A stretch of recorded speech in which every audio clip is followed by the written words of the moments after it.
Hello guys, இந்த வீடியோவில் த boat அப்படிங்கிற ஒரு த்ரில்லர் சஸ்பென்ஸ் படத்தை பற்றி பார்க்க போகிறோம். இந்த படத்தோடைய ரன் டைம் 1 மணி நேரம் 30 நிமிஷம். இந்த படம் வந்து அமேசான் பிரைம் வீடியோவில் தமிழ் டப்பிங்கில் அவைலபிளாக இருக்குது. இப்போ இந்த படத்தோட கதை என்னன்னு பார்த்துடலாம். படம் ஆரம்பத்தில் ஒரு 3 கப்பல்ஸை வந்து காட்டுவாங்க. அந்த 3 கப்பல்ஸில் உள்ள 3 ஆம்பளைங்க வந்து ஒரு நல்ல ஃப்ரெண்ட்ஸு. அது மட்டும் இல்லாமல் அந்த 3 பேரில் ஒரு ஆளுக்கு வந்து பர்த்டே. அந்த பர்த்டே செலிப்ரேஷனை கடலில் நம்ம செலிப்ரேட் பண்ணலாம் எல்லாருமே அப்படின்னு சொல்லிட்டு அவங்க வந்து ஒரு போட்டை எடுத்துக்கிட்டு போவாங்க. அதுவும் போகும்போது நல்லா லக்ஸரி போட்டை எடுத்துக்கிட்டு போவாங்க. நல்லா ஃபன்னாக, ஹாப்பியாக, சந்தோஷமாக, ஜாலியாக என்ஜாய் பண்ணிட்டு போவாங்க. நல்லா பாட்டெல்லாம் பாடிக்கிட்டு சரக்கு அடிச்சிட்டு மட்டையாயிருவாங்க. அப்படியே நைட் ஆனதுக்கப்புறம் எல்லாருமே சரக்கு அடிச்சிட்டு மட்டையாயிட்டாங்க. மறுநாள் காலையில் எழுந்திரிச்சு பார்த்தா இந்த போட்டு வந்து வழி தவறி போய் நடுக்கடலில் போய் நிற்குது.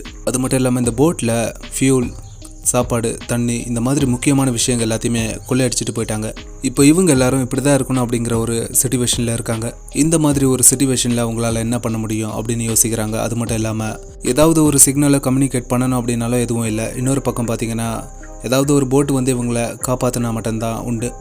இதில் இன்னொரு விஷயம் என்னென்னா, வேறு ஏதாவது ஒரு போட்டு வர வரைக்கும் இவங்க வெயிட் பண்ணுறாங்க.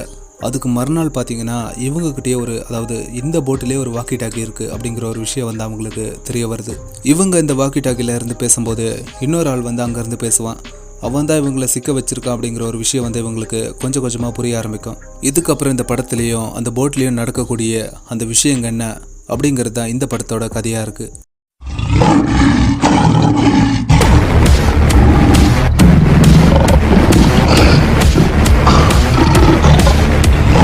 இந்த படத்துலேயே பாசிட்டிவான த்ரில்லான ஒரு விஷயம் அப்படின்னா, ஒரு 3 கப்பல்ஸ் அவங்க ஜாலியாக என்ஜாய் பண்ண போகிற அந்த ஒரு இடத்துல இந்த மாதிரி மாட்டிக்கிட்டு எப்படி அங்கேருந்து தப்பிப்பாங்க அப்படிங்கிறது தான் இந்த படத்தில் ஒரு பாசிட்டிவான விஷயமா இருக்குது. அது மட்டும் இல்லாமல் ரொம்ப த்ரில்லிங்காகவும் இருக்குது. ஆனால் இந்த ஸ்க்ரீன் பிளேயில் இந்த த்ரில்லிங்கான விஷயத்தை வந்து 100% கொடுத்துருக்காங்களா இல்லையான்னு கேட்டிங்கன்னா கண்டிப்பாக இல்லைன்னே சொல்லுவேன். இவங்க இப்படி மாட்டிக்கிட்டாங்களே அப்படிங்கிற ஒரு ஃபீல் மட்டும் தான் நம்மளுக்கு இருக்கும். ஆனால் இவங்க இப்படி மாட்டிக்கிட்டாங்களே அடுத்து என்ன பண்ணுவாங்க அப்படிங்கிற ஒரு நினைப்பு வந்து நம்மளுக்கு சுத்தமாக இருக்காது.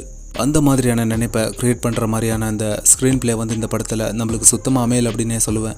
இந்த படத்தில் இந்த சவுண்ட் எஃபெக்ட்ஸ் அப்படின்னு பார்த்தீங்கன்னா ரொம்ப முக்கியம் இருக்கும். அது மட்டும் இல்லாமல் ஸ்க்ரீன் பிளேயில் அங்கங்கே லேக் அடிக்கும். இதில் இன்னொரு விஷயம் என்னென்னா, பர்ஃபார்மன்ஸ் அப்படின்னு பார்த்தீங்கன்னா யாருடைய பர்ஃபார்மன்ஸ் இந்த படத்தில் அந்தளவுக்கு சரியில்லை. அது மட்டும் இல்லாமல் ஒரு ஆவரேஜான ஒரு பர்ஃபார்மன்ஸாக இருக்குது. மொத்தத்தில் இது வந்து ஒரு மொக்க படம்.